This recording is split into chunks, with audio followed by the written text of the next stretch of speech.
directly into his chest, which essentially released air from his chest and enabled his lungs to inflate properly. Once Sebastian was stable, the crew began their flight to Perth Children's Hospital, but the fight wasn't over yet. Mid-flight, Sebastian almost crashed again, like his blood pressure, his pulse just went rock bottom, and Hamish just went and, got blood and started squeezing it in, pumping into him. Yeah, he was just doing everything possible to keep him alive. It was about a 35 minute flight to Perth Children's Hospital, and it was a busy time. He was still very unwell and having to work very hard in flight as well.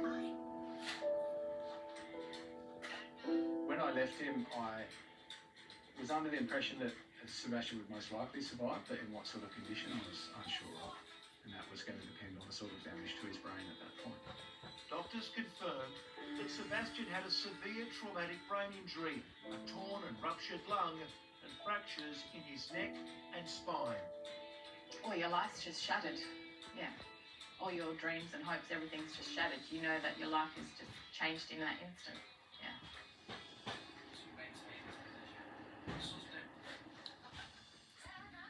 This isn't easy to do. Kevin Gale, returning to the scene of an accident that could have ended his life. It was 9 years ago. He was using a log splitting machine in this paddock when he overbalanced. My arm was between the block and the block, and it went through. The cycle through in about 2 seconds. I had enough time to see what's happening. I'd reversed the machine, but by that stage I already cut through my arm. Arm and jumper came chopped, just a bit like a sausage left hanging between the two. The log splitter had severed his arm. Luckily, his mate, Glenn Porter, was there. I focused on stopping that blood coming out, and so I clutched his severed limb, the front part of which was dangling, as I say, by a piece of skin skin and meat about as thick as your thumb, and I really thought it was all gone.